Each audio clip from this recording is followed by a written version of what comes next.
வணக்கம் நண்பர்களே. இந்த வீடியோவில் நம்ம என்ன பார்க்க போகிறோம்னா 7th சாப்டரில் ஆஸ்ட்ரானமிக்கல் டெலஸ்கோப் பார்க்க போகிறோம். இதுவும் ஒரு 5 மார்க் தான்.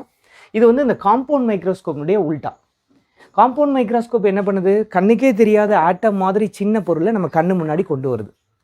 அதே டெலஸ்கோப் என்ன பண்ணும்?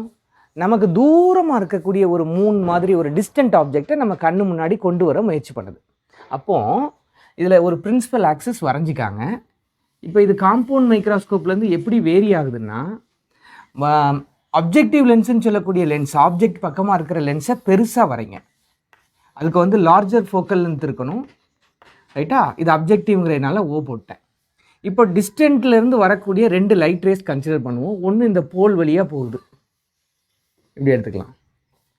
இன்னொன்று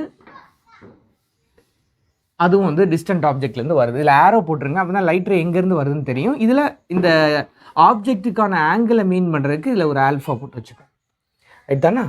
இப்போ இங்கே என்ன நடக்குது பாருங்கள், இதுவும் இது மூலமாக அப்படியே ரிஃப்ளெக்ட் ஆகி வரும். இதான் அப்ஜெக்டிவ் லென்ஸில்.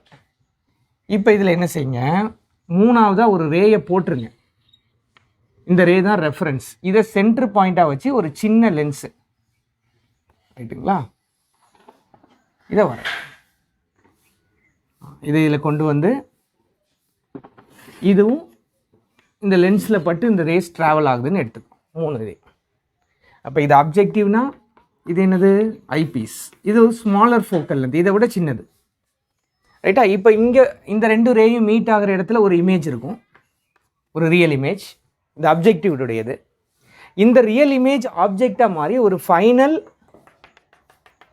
என்லார்ஜ் இமேஜ் இன்ஃபினிட்டி தூரத்தில் தெரியும். இவ்வளவுதான் விஷயம்.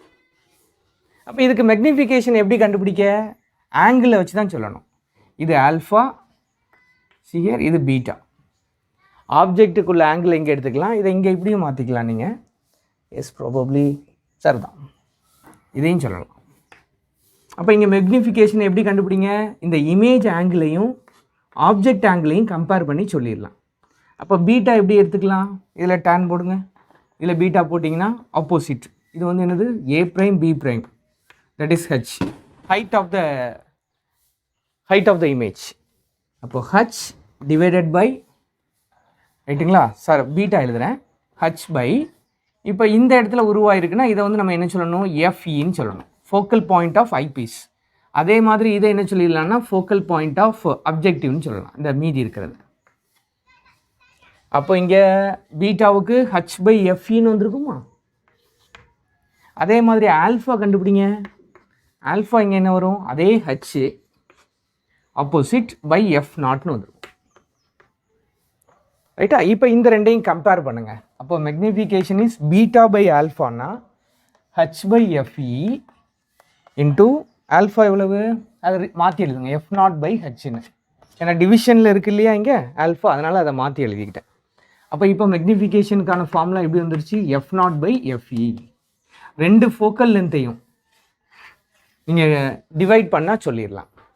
இதில் இந்த டியூப்னுடைய லென்த் அப்ராக்சிமேட்டாக இதில் 2 ஃபோக்கல் லென்த்தையும் ஆட் பண்ணால் வரும். இதுதான் நீங்கள் எழுத வேண்டிய மொத்த ஈக்குவேஷன்.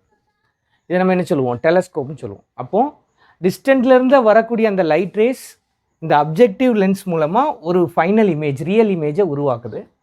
இது என்லார்ஜ் இமேஜாக இந்த அப்ஜெக்டிவ், இந்த ஐபீஸ் உங்களுக்கு மாற்றி கொடுக்கும். அந்த இமேஜ் இன்ஃபினிட்டியில் உருவாகும்.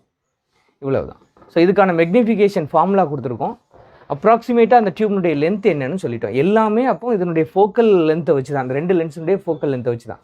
இதில் சிபிஎஸ்சியில் ஒரு கொஸ்டின் கேட்பாங்க, ஏன் இதில் வந்து லார்ஜ் ஒரு நல்ல ஆஸ்ட்ரானமிக்கல் டெலஸ்கோப்னுடைய குவாலிட்டி என்னன்னு கேட்பாங்க.